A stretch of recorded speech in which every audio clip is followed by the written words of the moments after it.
Yeah, it's a price to pay. Right.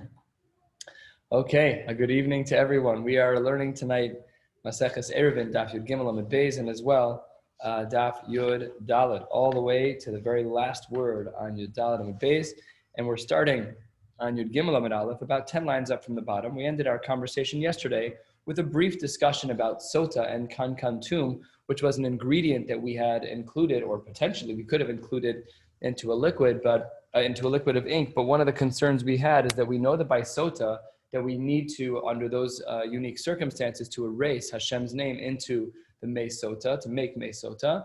And as such, the kankantum, if it added a certain permanence to the ink, it was problematic. So we're picking up in the middle of that sugya. We're 4 lines down into the widest lines, about 10 lines up from the bottom. Says the Gemara as follows. Tan Rabbi Yehuda Omer, Reb Meir Haya Omer, Lakol Matilin Kankantum L'Sochadio Chutz Mi Parsha Sota. You are allowed to add the Kankantum to every part of the Torah as you see fit, with the exception of Sota, because, as mentioned, because we need to be able to erase Hashem's name in the God forbid scenario that there's an Isha Sota. Rabbi Yaakov Omer Mishmo Chutz Mi Parsha Sota Shebemikdash. He adds a seemingly very similar language, which is to also exclude the Parsha Sota Shebemikdash. So those two sound very similar. So says the Gemara, Mai Beinahu, Amar Rav Yirmiyah, Limchok Lamina Torah Ike Beinahu. What we're talking about is where someone wants to erase Hashem's name from a sota, from a regular Sefer Torah, not from a parchment that was dedicated for a sota, but rather from a regular Sefer Torah. V'hai Tana Kihani Tanoi.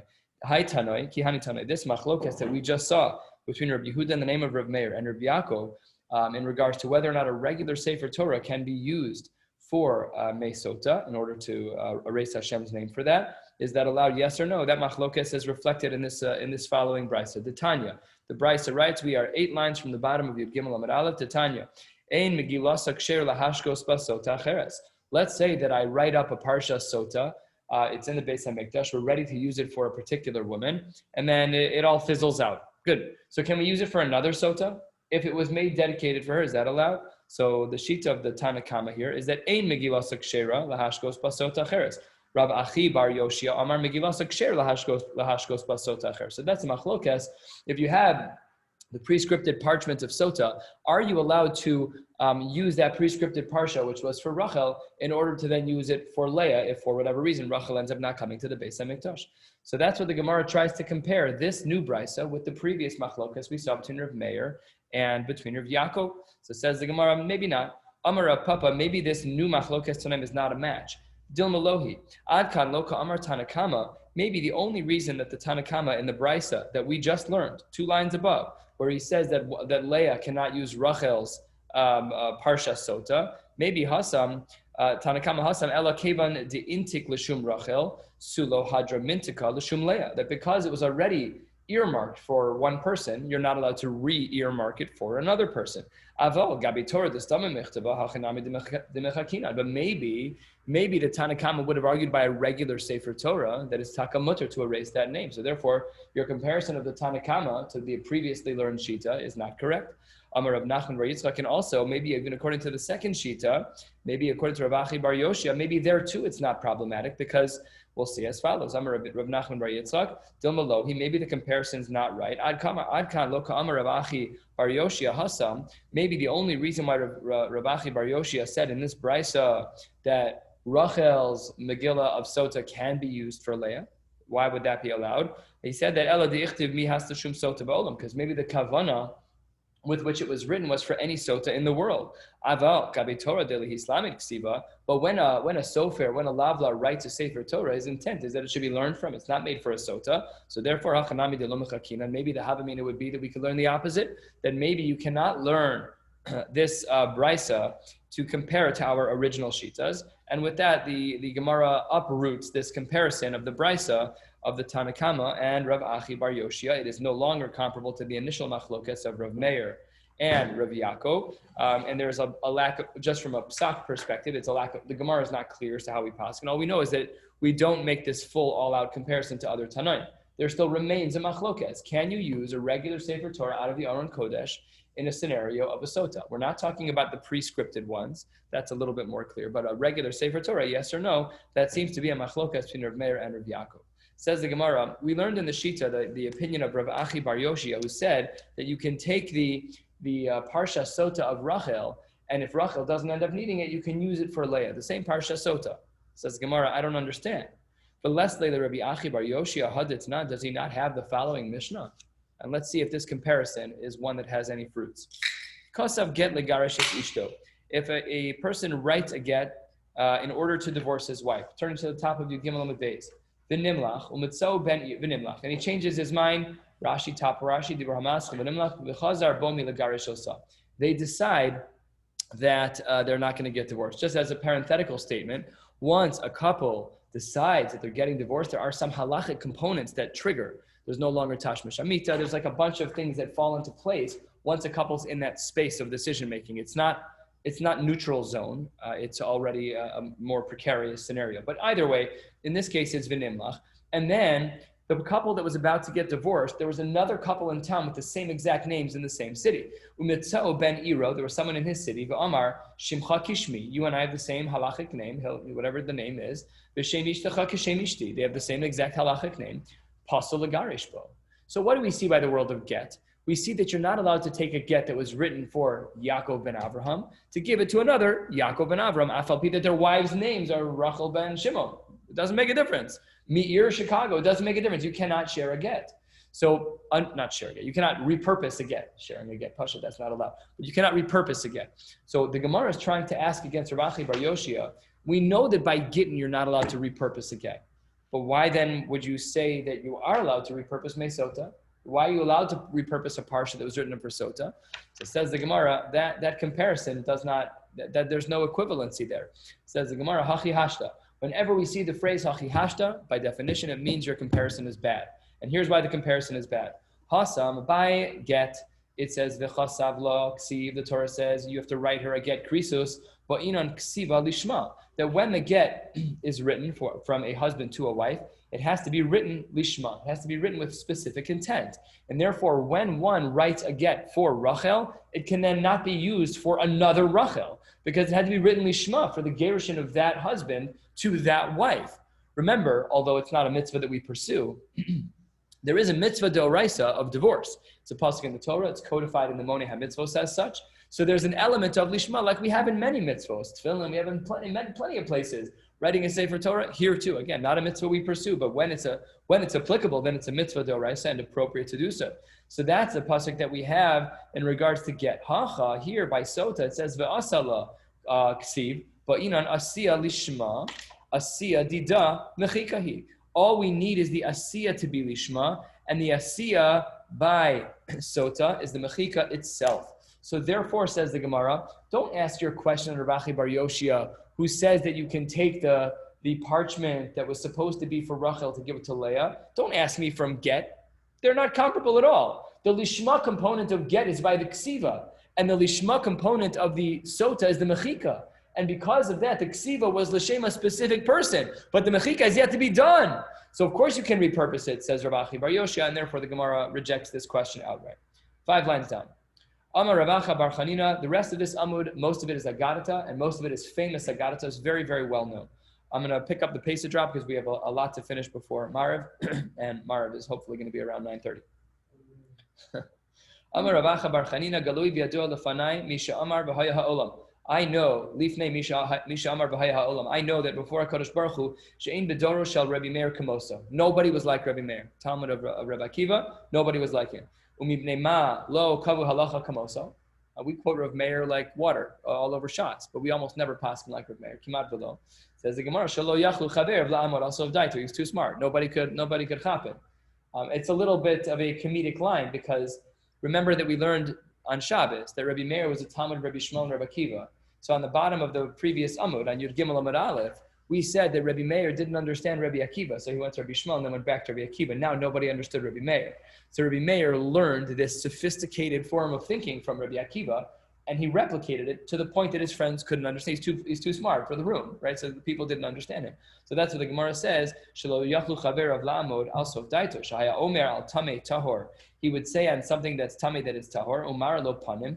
Umar lo panim, he'd give explanations. Al tahar tame umar lo panim, and he could reverse psakim and say, like, I could argue lakula because of X, Y, and Z. I could argue lachumra because of 1, 2, and 3, and it was at such a high level that the chevra couldn't keep up with him. Fine. Tana lo Reb Meir Shemo. You got his name wrong. His real name wasn't Reb Meir. Ella Rav Nehorai Shemo. V'lama nikra Shemo Reb Meir. Why was his name Reb Meir? Because Shu Meir Einei Chachamim Behalacha. That once the Chachamim chapped him, then he was able to. Then that was a whole new level of understanding. That was a whole new world. And not only that, but maybe V'lo Nehorai Shemo Ella Reb Nechemia Shemo. V'Amri La Reb Elazar Ben Aruch Shemo. So we are not exactly sure if Reb Meir was his real name or if he had that was just his stage name because he was Meir Einei Chachamim Behalacha. Very good. So different varieties of how Rabbi Meir is to be understood. But to be clear, there was nobody like him in his generation. He was the top. He was the number one in regards to psak, number one in regards to halacha. He was able to, in his own mind, to capture everything, but his Talmidim couldn't understand it. Omar Rabbi, this is a big machlokas in the Girsa. It might be Rav. That's what you'll see on the side here. Where it says, I can't find it, here it is. It says that Istigarsi Rav, some say it's Rav, some say it's Rabbi, because they both overlapped enough, though Rav would have been pretty young for the following story to take place. The fact that I'm a little bit sharper than some of my friends was because was because I was in Shir and I sat behind Rav Meir. Now, we know this from the Sanhedrin, that if you've ever learned some of the sources on Sanhedrin, that they sat everyone in the Sanhedrin in a very specific way in pecking order. So if you were not as sharp as Reb Meir, you sat behind him. That's just the way the rows worked. So in this case, Rebbe or Rav, again, not sure who we're talking about here, they said that because I was sitting so close to Reb Meir, it was mechadad notvei d'chsiv. Sorry, the next line, v'ilu chazise mikamei have a mechadad notvei. And had I been sitting in front of him and not behind him, I would have even understood more. Because the pasuk says, famous, this is all the pictures that we see in our sukkahs and people's sukkahs. You should be able to see the face of your rabbanim. This may be part of the element of being makbil pnei rabo by the shalosh regalim to go see a rav. Certainly, whenever possible, we should be asking shilas in front of a rav. Certainly, whenever possible, when we're learning Torah, we should do so in a face-to-face fashion, wherever it allows. Someone on my blog said to me, the Daf Yomi for Shabbos, which is Daf Yud Gimel, we're just learning it now. The Raya that when you're learning Torah, you should not wear a mask. I'm like, don't take it so far. Don't take it so far. Everybody relax. This is it's true. I'm maskim. I agree. It should be face-to-face, but got to be careful too. Halfway down, Yud Gimel Amud Beis. Says the Gemara, Amar Rabbi Abba, Amar Rabbi Yochanan, Talmid, Hayalo the Reb Meir, V'Sumchus Shemo. We know Sumchus from throughout Shas as well, a well-known name. Shahaya Omer, Al Kol Davar V'Davar Shal Tuma, Arba'im V'Shmona Ta'amei Tuma. He was able to explicate 48 different reasons by all cases of Tuma. And on the flip side, he could do the same as well. His capacity to find real reasons, not this is not fluffy Torah. You're talking about a Tana here, and a Talmud of Reb Meir no less. So Reb Meir was only going to have of the highest caliber. So he was also remarkable in his ability to extract the deeper reasons. Next story, halfway down as well, a little bit more. Tana, Talmud Vasikaya b'Yavne, Shahimetaris Hasheretz b'Meya v'Chamishim Te'amim. That he was able to come up with 150 reasons why a sheretz should be tahor, which is interesting because a sheretz is not tahor. So according to some of the Meforshim, it means that it's tahor mishum nevela. So it's just a nuance within the world of sheretz. Nevertheless, this is what his brain was doing, 150 reasons. Amar Ravina, ani adun v'ataharenu. I'll make one din. A din is, of course, a kal v'chomer, and I'll be metahar them also from nevela. U'ma nachash shememis umar betuma shememis umar betuma tahor, just like a nachash which kills, it increases tuma, but yet it's still tahor al nevela. Sheret she'ein memis umar betuma lo kol shekain. It says the Gemara that that is not a good argument in order to prove that a sheretz is not metame nevela, because velohi ma'asakos be'alma ka'avi. We don't look at the bite of a snake as this, predator. It's predatorial, but it's not like like a lion that like rips the head off of an animal. It sticks in its fangs, and a couple minutes later, the animal dies, subdues to the venom. So the Gemara makes this gentle chiluk that, yes, we're terrified of snakes. And we even have this as an example in the Mishnah and Brachos that we learned, as long as it's not a deadly snake, you shouldn't even break your Shmona Esrei. I don't know who's on that level. I'm not on that level. If there's a snake around my leg, I'm breaking my Shmona Esrei. That may not be very religious of me. That's fine. I'm terrified. I'm not getting bitten by a snake, even if it's not poisonous.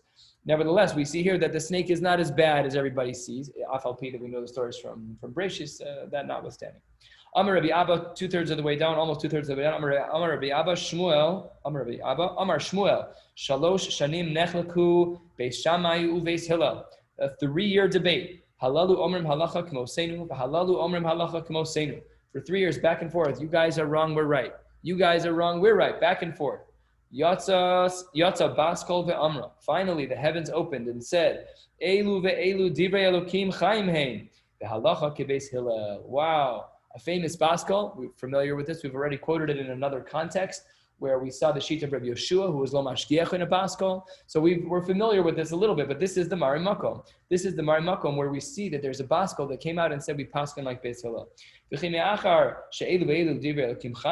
If what you're saying is true, that everything is really Torah, everything is really emes, there's just tzvei dinim, there's more than one way to view things.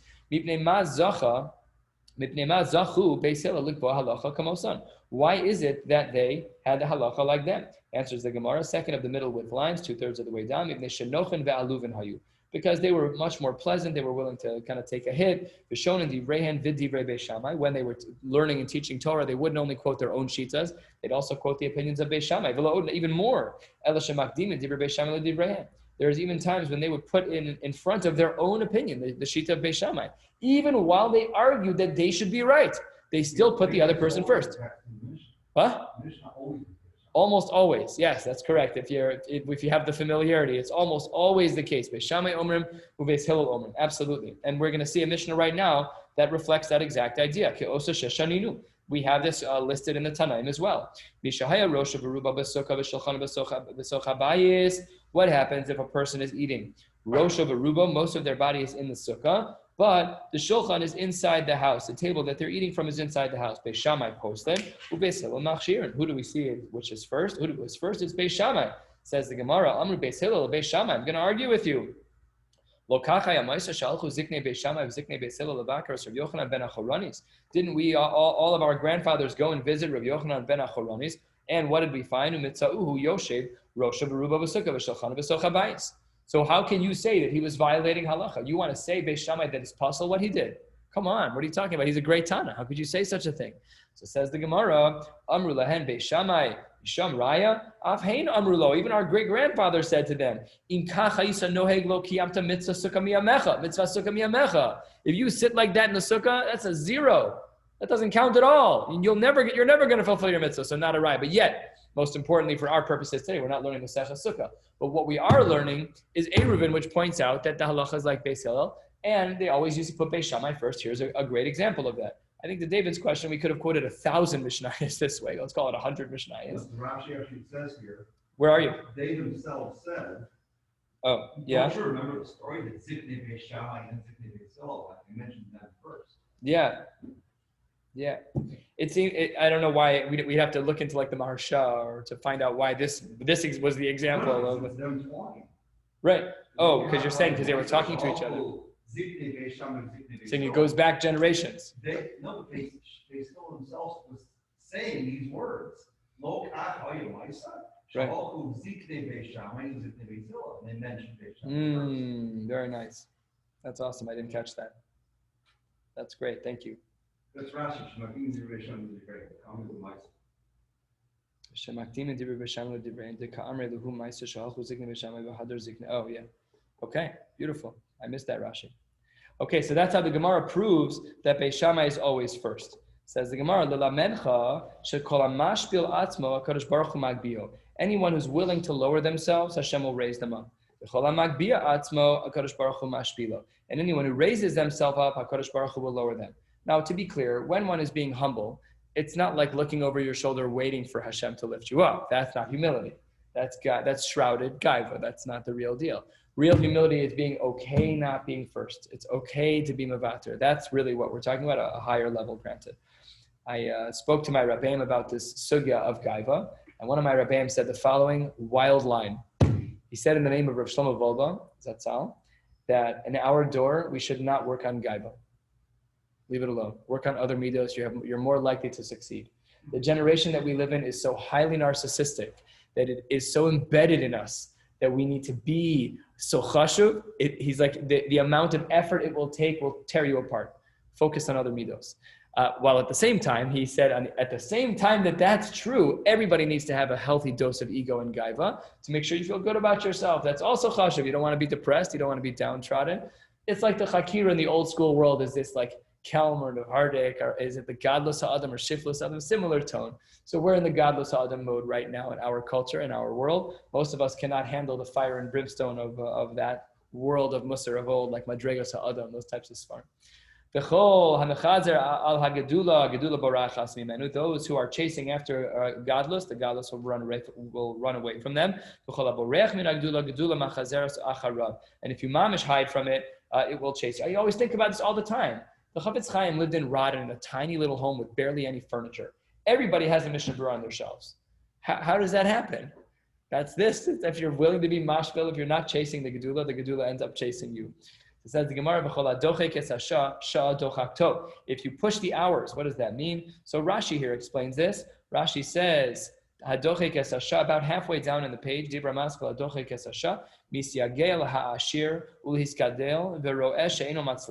so he tries, he works hard to become wealthy and to become great. He sees it's not working. He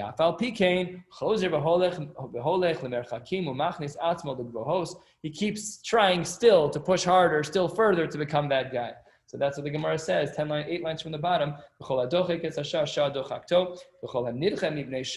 that, if you're not crazed about the idea, just be patient and just be slow about it. So then, so in time it will come to pay off.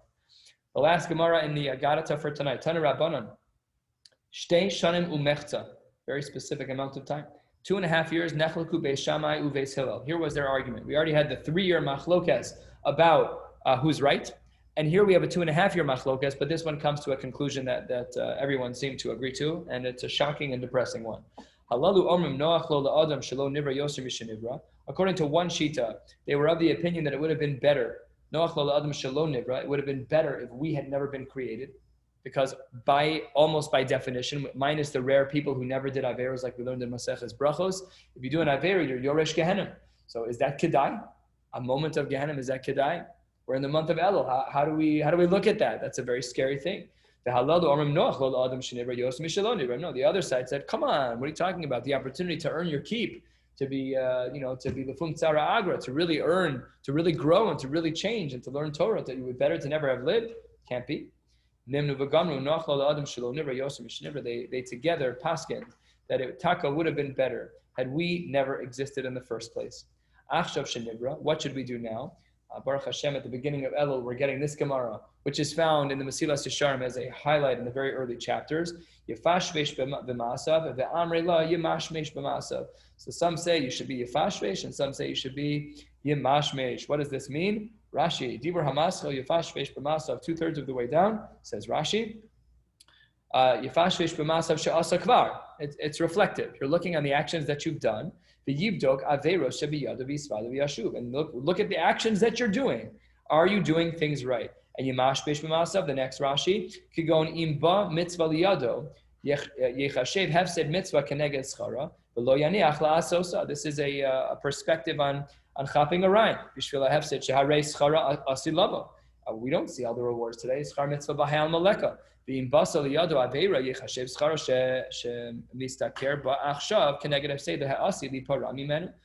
time, this is our fork in the road. Every time we have the opportunity to do good or to do bad, that's always going to be standing squarely between us. Do we have the long enough perspective to recognize that at the end of the day, this life is short and eternity is way longer than, please God, 120 years. That is very, very difficult for us to do.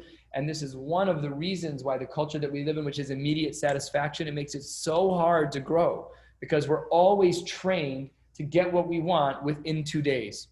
That's long. So then you're saying, I'm giving up on a hana for now for something that I can't see, touch, or feel for 100 years, please God. It's very hard.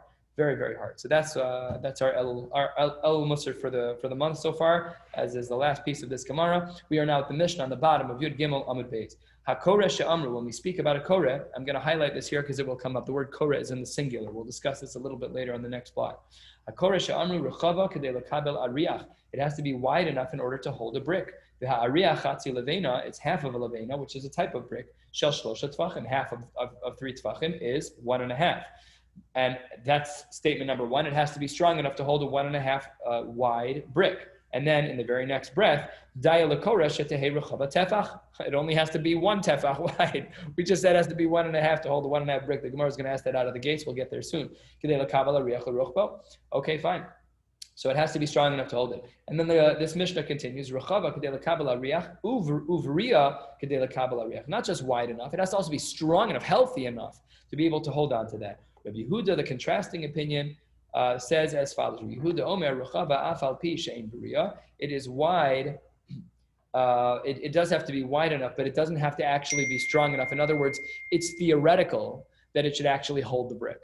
But the Tanna Kama holds it's lemaisa that it should be able to hold the brick, as we will see soon. And let's get into a few more cases in the Mishnah before we turn to the top of the next Amud. Haisa shalkash v'shalkanim had been made out of very light materials like straw or like reeds. Roanosa ki ilu shel Maseches. Roanosa, we see it as though it is like metal. This phrase of roanosa will come up again in the Gemara. Roanosa is a halachic concept, which is that we make that which isn't into something that it is. We tell it that it's approximately metal, even though it's made out of straw. We give it a new status. Akuma. What if you have a lechi that runs across right to left and it has a nice little bubble in the middle, right? Let's say you have one of those like nice little garden pieces of metal. It's arched. Does that work for? We'll see what the Mishnah says here. Akuma. If it's bent, rono saki iluhi pshuta. We treat it as though it's considered straight. Agula. What if it's like a log of wood? It's cylindrical. Rono saki iluhi mirubas. We treat it as though that cylinder of wood, a log of wood, is actually square. How so? Kol sheyesh behekefo shlosha tvachim yesh bo berochav tefach. This is pi, 3.14, whatever the decimal points are. Anything that has in its circumference 3 tvachim, we know at least that there's a tefach of width to it, and that we know. That's a basic principle of math, a basic principle of ratios in regards to the circumference relative to the diameter. That it brings us to the end of the Mishnah. Says the Gemara, according to the sheet of the Tanna Kama, Yudal Manal, top word, tefach. You just said that it needs to be a tefach and a half at the same time that you said it needed to be 1.5 tefach wide for the brick. Says the Gemara, tefach. Tefach umechza boy. Should have been 1.5. Says the Gemara, don't worry. Kevan the rachav lekabel tefach, even though it's wide enough to carry 1 tefach, so the extra half a tefach that's there, idach chati tefach malbin labatina. The extra half you can just kind of take some clay or some cement and kind of stick it up there to make it stay properly. Mashu mihagisu v'kama, and it'll still stick. You don't actually have to have it up there. Just in theory, it has to be able to hold it. But really, the Tanna Kama held that it's a Maseches. It has to actually be able to hold the brick. You're not sure if the material is good enough, then you have to test it and take the levena, the half of a levena, and put it up there. Next, 4 lines down, Yudal Bar Aleph. Amar Rabba Bar Ravuna Koresh Amru Tzricha Shetebria Kedei Lekabel Ariach, as mentioned in the name of the Tanna Kama, has to be strong enough to hold that brick. And Uma'amide Korah Einon Tzrichen Shubarian Kedei Lekabel Koreh ve'Ariach. Let's say you have a bracket that's holding up your Korah. The bracket doesn't need to be strong enough for the Korah and the brick. That doesn't need to be. Just the Korah itself needs to be. Rav Chiza, he argues and says, no, the support beam to the Korah, echadzeh ve'echadzeh, tzrichen shebrin kedei lekabel Koreh ve'ariach. It has to be able to handle the weight of both. Next, 8 lines down. Amar Rav Sheshes, iniach Korah al gabe mavui uparas alam machatzeles. Let's say that you have a Korah that was properly placed, perfectly done, but then you throw a sheet over it in order to make a little bit of privacy, or you want to keep the sun out. And the bottom of the machatzeles, the bottom of the sheet, is more than 3 tfachim from the ground. So it says the Gemara, Korah ein kan, mechitza ein kan. You have no Korah and you have no mechitza. Nothing works. You're not allowed to carry in that mavui anymore, which is remarkable because you have more coverage, but halachically you have less. How did that play out? Because Korah ein kan the hamachasya. Because you can't, it's not like you could see the Korah through the material. They didn't have like these fancy lace materials. Couldn't see a thing. Nothing. So you lost your Korah, Heker is done. And why? What about Mechitza? Because it wasn't 3 tvachim from the bottom, it's a Mechitza where the Gedim are Bokimba, where animals can run under it. That's not a Mechitza. Mechitza has to be within 3 tvachim of the ground. So therefore, if you take your classical Korah and you throw a tarp over it to create some Mechitza, it's a 0. Not allowed to carry in the Mavi anymore. Quarter of the way down. Tana Rabbanan. Let's say that you have a korah. It extends from the right wall, but doesn't quite make it over to the left wall. Supported, however it's supported. Let's call it an L beam, just underneath the korah, however you want to do it. The beam is standing, but doesn't quite connect. And similarly, shtei koros, if you have two beams, let's say my right arm, my elbows are each connected to the side, but it doesn't quite reach in the middle. Is that sufficient? Does that count in order to be a korah? That's what the Gemara is asking. So says the Gemara, they're not touching. So here's the din. Pachos mishlosha, we should have anticipated this because we know about lavud. Pachos mishlosha, had it been less than 3 tvachim, ein tzarich lavi korah acheres, that's considered a kosher korah. You can carry in the mavui. Why? Because of lavud. No problem at all. Shlosha, what if in fact the gap is greater than 3? Then tzarich lahavi, not just greater than 3, 3 or greater. Got to be nuanced here. If it's 3 or greater, then you need to have another korah to fill in the gaps. Now, we already learned this shita. That was the Tanna Kama says the lavud is 3. Reb Shimon ben Gamliel had the lavud is 4. So this is the Brisa speaking about that as well. Reb Shimon ben Gamliel, Omar, it depends. It has to be what lavud is. Amar pachos me arba, ein tzarech lavi korah acheres, arba tzarech lavi korah acheres. He just adds in his own shita. But basically, if lavud is triggered with the small gaps that you have, you're good to go. If lavud is not triggered, you have to add another korah. V'chein, and similarly, beis koros hamas imos. You have koros that are right to left to one another, going across. Let's say you have 2 walls that are up here, right? The 2 walls are like this, and then you have 2 korahs, one next to another. One korah next to neither of them are strong enough, as we'll see. That's what the Gemara says. Beis koros hamat imos lo bezu kedei lekabel hariach v'lo bezu kedei lekabel hariach. Neither of them can hold the weight. Not any one of them could hold the weight of the brick that we needed to hold, according to the Tanna Kama.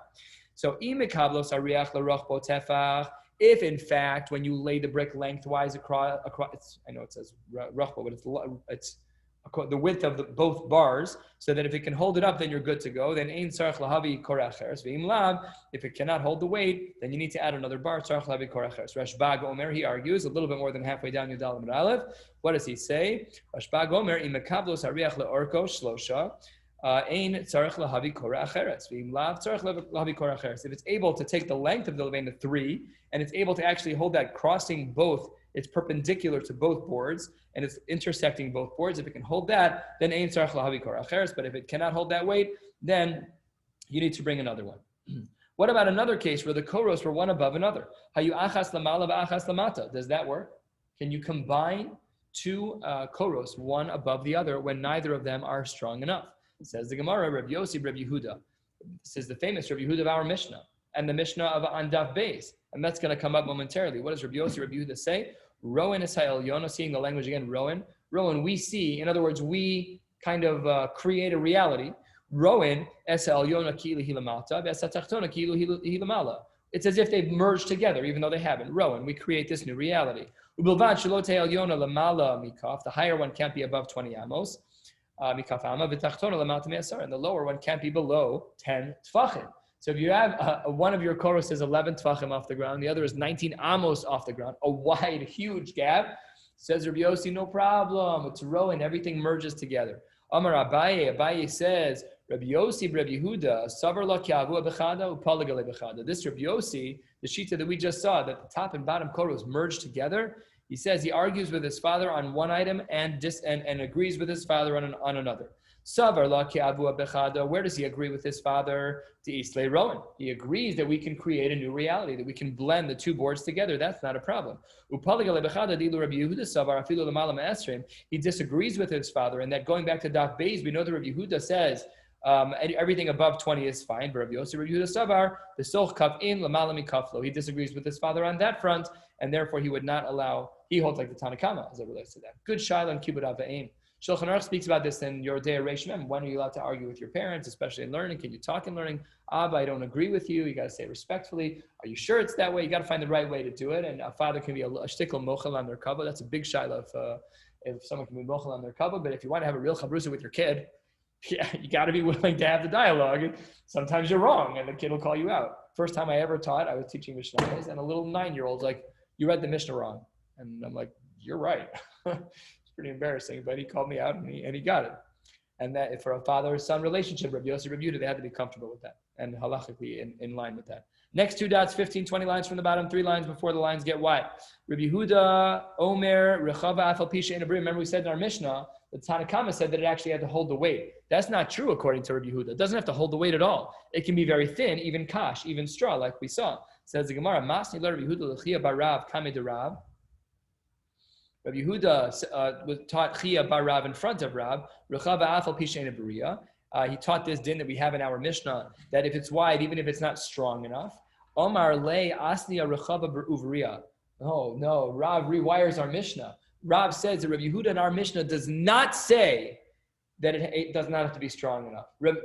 Rav holds that in our Mishnah, Rabbi Yehuda agrees with the Tanakama.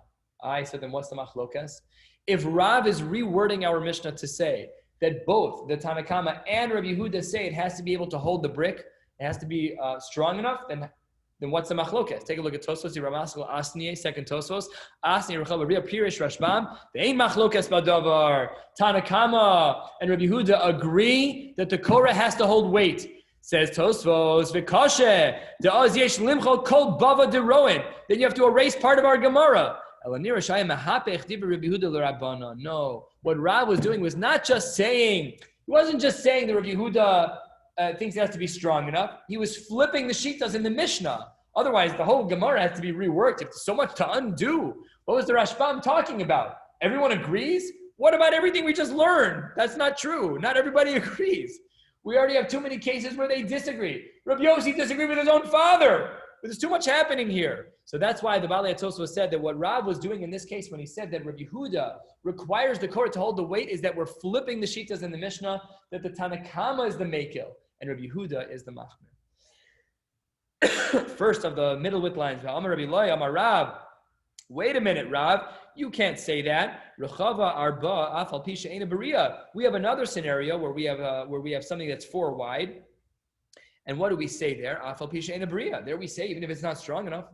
I said, how can you say over here that it has to be strong enough in the name of Rabbi Yehuda? How can you say that? Says the Gemara, when we need something that's rechava arba shiny. That's not the same case as our case. The Korah we're talking about is not that much. Our Mishnah added, Haisa shel kash, if the Korah was made out of even straw, my kamash malon. I don't understand. Once you're saying, we're back into the initial understanding of Rabbi Yehuda. Once you're saying that it doesn't have to be so strong, then who cares what it's made out of? Why are you telling me kash?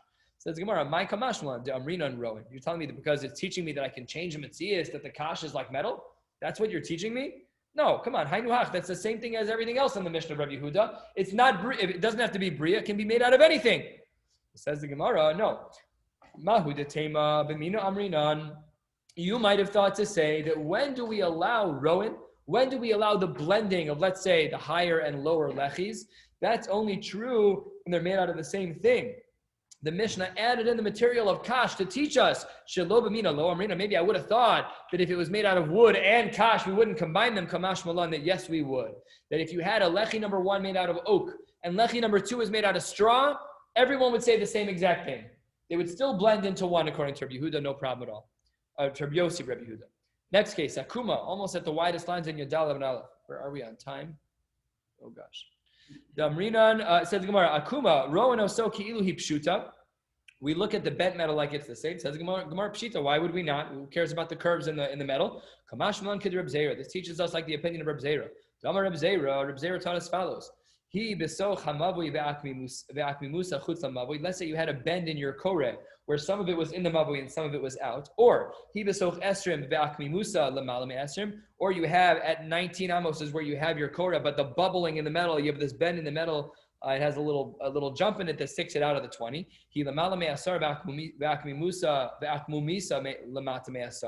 Let's say it's placed properly above 10 tefachim, but there's a dip in the metal in the korah and below 10 tefachim. Rowan kol sheilu yinata akmimusa. The way we look at it is that if you would cut out that which is protruding into a non-kosher space, and the gap is less than 3,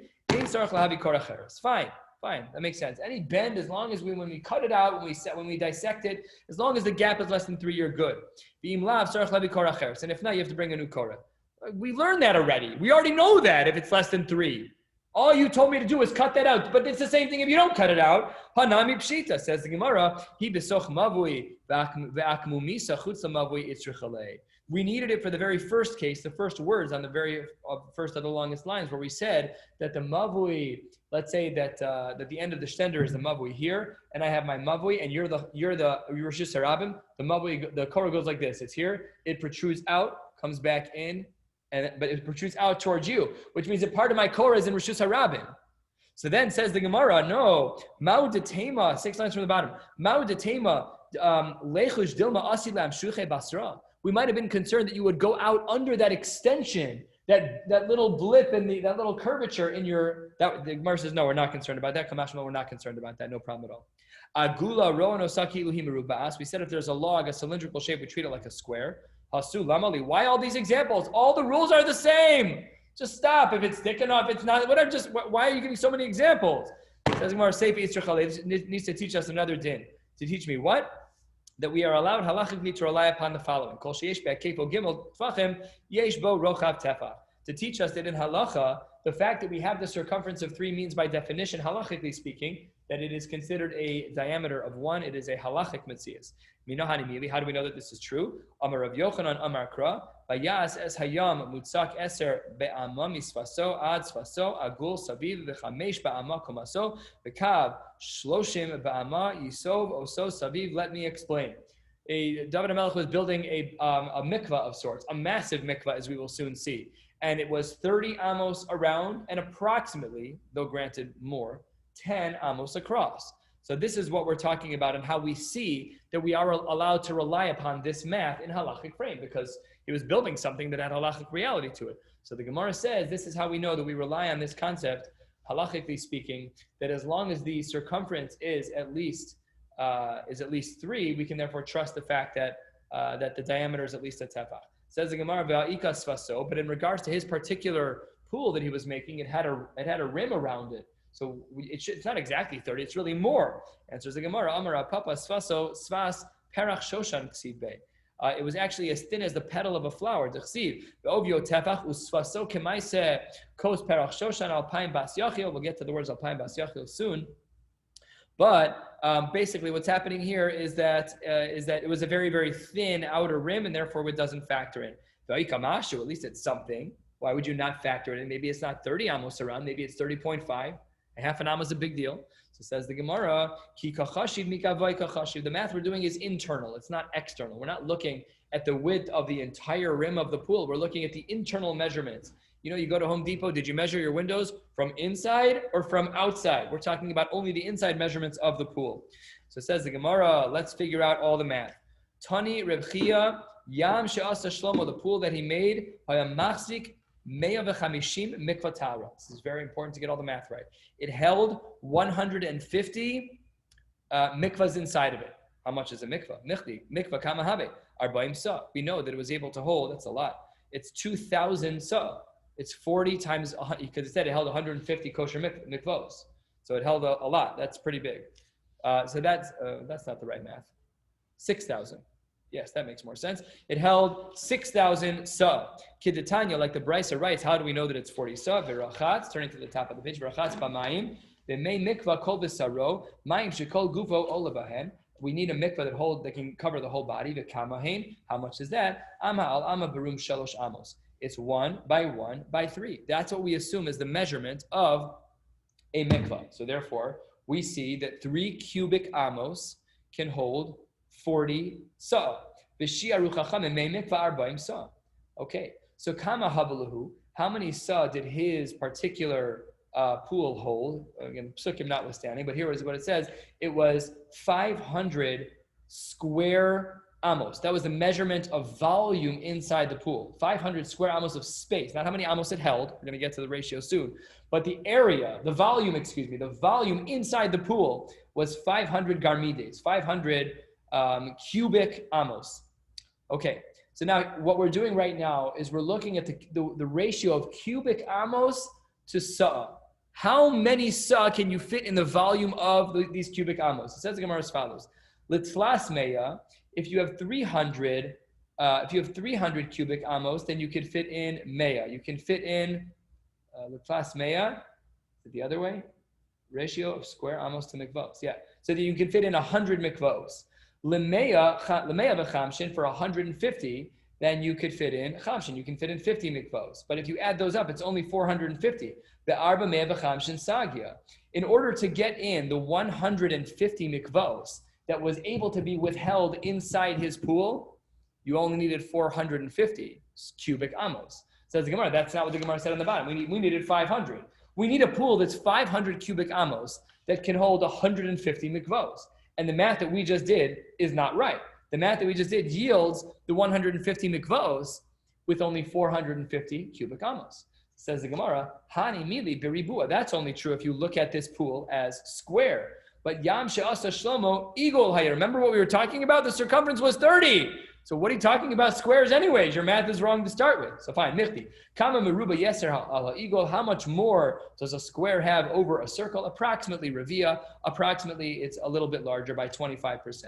So now let's do the math a little bit differently. Same ratio of cubic amos of cubic amos in the pool to number of mikvos in the pool. Le'arba meya, if it's 400 cubic amos volume, then meya, because we said it's a quarter of the ratio. So then we assume that when you have 400 cubic amos, that you could fit in 100 mikvos. Lemeya, for another 100, because it's 400, we have to get to 500 cubic amos. If we're adding in another 100 cubic amos to get to 500 cubic amos, which is what we need, then the result is esrim v'chamisha. That's only, because it's a 1-to-4 ratio there, so it's only another 25 mikvos, which means that we're still missing some of the mikvos. Hani meya ve'esrim v'chamisha havalu. The math doesn't work here either. Whether or not it's a square or a circle, you cannot get it to be that you get both of your math parts right, that it's 500 cubic amos, and at the same time it holds 150 mikvos. That's not possible. So says the Gemara, first of the middle width lines, Tani Rami Bar Yechezkel, Yam She'asa Shlomo Shlosh Meos Tachtonos Merubaos. The 3 amos of the bottom of the pool were in fact square. V'shtayim elyonos agulos. And the 2 upper amos were in fact circular. And if you do the math, I'll spare you, and we don't have time. But if you do the math, it works out perfectly. The math works out perfectly. It is 500 cubic amos of a pool that is 3 amos tall, 10 by 10. And then on top of that is a 2 amos circle with a diameter of 10. And if you analyze the volume and the number of mikvos that can fit, it will be just like Rav Chia said, 500 cubic amos, which will yield exactly 150 mikvos. Says the Gemara, question, second of the middle width line, of the longest lines. You can't flip around the circle on the bottom and the square on the top. You can't do that because the pasuk says this svaso agul ksiv, right? Because we know the pasuk said that the top of it had a circular rim. Ela emachada. Maybe we should have said that one is only 1 amma and the other is 4. Says the Gemara, lo salka daitach. You can't say that because dichsiv alpayim bas yachil. It said that there was 2,000 in a bas yachil. What does bas mean? Bas kama havya. A bas is shalosh sa'im. A bas is a reference to 3 sa. Dichsiv me'eser habas min akur. A kur is 30 sa. And an eser habas, a tenth, is a bas. What's a tenth of 30 is 10. It is 3. So therefore, we know that a bas is 3. So the havale shisa alfe guri. This goes back to the math that we saw earlier about 6,000 total sa that this could hold. I v'aksiv, that's not true. V'aksiv machzig batim shloshes alafim. You just said that that the batim can only hold a certain amount. But we see here that it's shloshes alafim, it can hold 3,000, but the pasuk says alpayim, the pasuk says 2,000. So how do you work around that? It says the Gemara, that's dry goods, not liquid goods. Hahu legudsha. That's talking about dry goods, where dry goods you can heap it over the top. You cannot have a heaping tablespoon of a liquid, but you can have a heaping tablespoon of a powder. And that's what the Gemara is saying right here. Amar Rabbi, Shma mina, hai gudsha tlasa habe. If you have dry goods, it can hold a third more. That's not nami. We have this as well in another context. Shida teva umigdal kaveras hakashis, different types of baskets. V'kaveras hakani made out of reeds. Ubor svina alexandris, a pit of water that's on a boat. Afalpi sheyeshlan shulayim vehin machzikos arbaim sa belach. Even though machzikim arbaim sa belach shehin kurayim biyavesh tehorein. That when it's dry, it can hold kurayim, it can hold even more. Dry goods, you can stack up 50% larger. We've had this in another place, don't remember where. We had this somewhere as well, that dry goods could stack up a little bit as well. We have a half a page left and it's almost Marv. How many people are we? We should push forward till we hear more Jews come in the room, I guess. Is that okay with everyone? We're not going to miss Mara. We'll truck through until people show up. Says the next Mishnah, and hopefully we'll get to the bottom very soon. L'chayayin. Remember I said Korah in the Mishnah that we learned previously was singular. This one's plural. L'chayayin. When we make lechis she'amru govhan asar tvachim, they have to be 10 tov. Rachban ve'ovian kolshu, any width. Rabbi Yossi Omer Rachban Gimel Tvachim. This was a sheet we quoted earlier in the name of Rabbi as well, that he held that it has to be 3 tefach wide. L'chayayin she'amru. The Mishnah starts out l'chayayin in plural. Lema tnan stomach Rabbi Eliezer damar l'chayayin bayinan. Are you falling back on the last Mishnah that said Rabbi Eliezer says that we require to have multiple lechis? Why did you go plural? We learned our previous Mishnah of Korah singular. Here you went plural. Are you holding like Rabbi Eliezer just on your own? What's going on here? Says Gemara, lo. My lechayayin. No, just like lechis in general, like like a loose language, just even if you're one Jew, like how are all the Jews doing? Casual language. Says the Gemara, Yihachi, look back a Mishnah, Koranami, Nisni Koros. Stay consistent. You can't tell me this one's plural and that one's singular because you're speaking loosely. that doesn't work. Says the Gemara, Umay Koros. What's the plural there? Koros to Alma. You want to say that it's just a regular Koros? You can't do that. Says the Gemara, Hachi Kamer. Here's Pshat. Rabbi Eliezer v'chachamim, that which they are arguing about, 1 or 2, it's very specific. Here by the lechis, where there's a machlokas of 1 or 2, there that we use the language of plural. We use the language of l'chayayim. So there we say, Govhan asar tvachim v'rochban v'obion kosher. Fine, it kind of gets out of the answer. But kama kolshu, how thin is as thin can be. Tani rebchia afilu kechutza sarbal. Even a little thread, it could be anything. There's no chiyuv for this to be large enough to even stand on its own. It just has to be present. Tana. Here we have another source here, an interesting case scenario. Asa lechi lechatzi mavui. Let's say you have a 50-foot long mavui, and you put the lechi at the 25-yard line. Does that count? Your lechi is literally halfway through your mavui. Does that work? So it says the Gemara, ein lo elachatzi mavui. You can only carry between the back wall that exists and the lechi that you made, but you can't carry outside the mavui. Says the Gemara, thank you very much. Of course you can't carry outside the lechi. What's changed? Says the Gemara, pshita, no, it's a chiddush. It's a chiddush that you get the half between the lechi and the back of the mavui. That is considered permissible. Hanami pshita, that's also obvious because now you're surrounded on 4 sides. Says the Gemara, no, no, I might have thought that you might have extended, if the mavui, let's say that you have, again, a 50-foot mavui, and you put the lechi at the 25-foot mark. I might have thought you would have used the first 10 feet, 15 feet, up to 25. I'm concerned you might go past the lechi and use it because there's still mavui walls that your eyes follow that you might use. Kamash malam, we're not concerned about that. Amar Rabba, asa lechi lemavui v'igbiu min akarka shlosha. Let's say you make a lechi and a mavui, but it's off the ground 3 tvachim. Oh, shehi fligu min akosal shlosha, or it's 3 tvachim off the wall. Lo asava lo klum is a 0. Those lechis don't count. Above 3 tvachim and 3 tvachim off the wall, those lechis don't count. Afilu l'rashbag do amar omrim lavud hani milu lemala. And this one here, we should have expected Reb Shimon ben Gamliel to say 3 tvachim. I hold 4 by lavud. Says the Gemara, no, this is not because of that. Because Rashbag says amrinan lavud damar amrinan lavud hani midi lemala. That's above, but not on the ground. About lemata kevin dahavya mechitz shagdim bokin ba loka amar. He would not say lavud when it's above 3 because that has a fundamental challenge to it, which is that it's gedim bokin ba. You don't have that up there with the top and the cores are at the top. And the shear of the mechitza off the ground is 3 tvachim according to everyone, even Rashbag who holds that lavud is 4 because gedim bokin ba. Last of the 2 doubts, 2/3 of the way down, Rabbi Yossi Omer, Rachban Gimel Tvachim, Ashita we've seen a number of times already, Amar Rabbi Yosef, Amar Rabbi Yehuda, Amar Shmuel. 3rd generation to 2nd to 1st. Ein halacha ki Rabbi Yossi lo behilmi v'lo b'lechayayin. We do not paskin like Rabbi Yossi by making salt water on Shabbos, Ashita we saw Maseches Shabbos, v'lo b'lechayayin. We also don't hold like him here. We don't hold that we need 2 lechis. We only need 1. Says the Gemara, Amar le Rav Huna bar Chinana, behilmi amrislan. You taught me that din by hilmi, by making salt water on Shabbos. But you did not teach me that.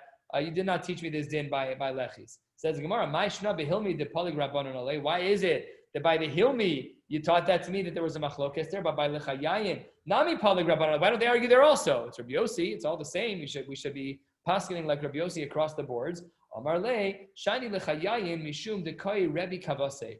The lechis are different because, as mentioned and as we've learned, Rabbi also held like Rabbi Yossi that you need 2 lechis under certain circumstances, and that they need to be this particular width of gimel tfachim.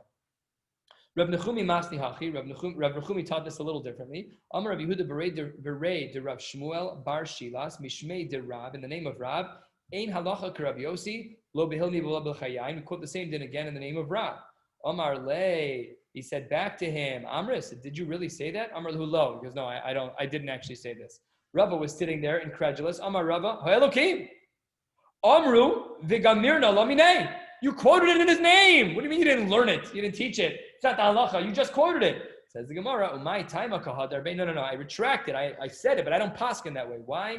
Because Mishum de Rav Yossi nimuko imo. Rav Yossi was always known to give excellent svaras in regards to his psakim. So he argued against his Rebbe, and he said, no, I hold that we do paskin like Rav Yossi, that a lechi should be 3 tfachim, because nimuko imo always has a good reason. Amar le Rabba bar Rav Chanan le Abaye hilchos hamay. How do we paskin? Amar le pokazi may amadavar. Go out and see what people are doing. That is how we paskin. If the velt is using lechis that are 3 tfachim, great. If not, not. Says the Gemara, I'm not sure that this line of pokazi may amadavar applies here. Maybe it applies somewhere else in a famous place, a place we've learned before. Some say that the line of pokazi may amadavar, go out and see what the people are doing, applies somewhere else. Where?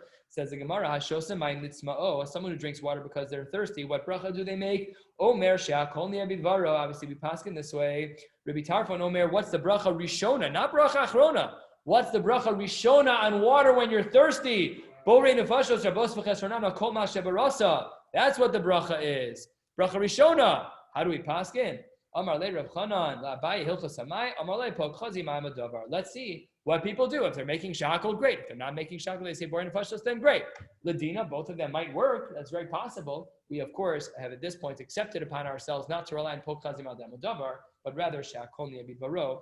We will stop here. Sorry about the fast pace. Sorry about the large amount of material. Tomorrow's only one blot. Daf Tesvav. Wishing you a beautiful day.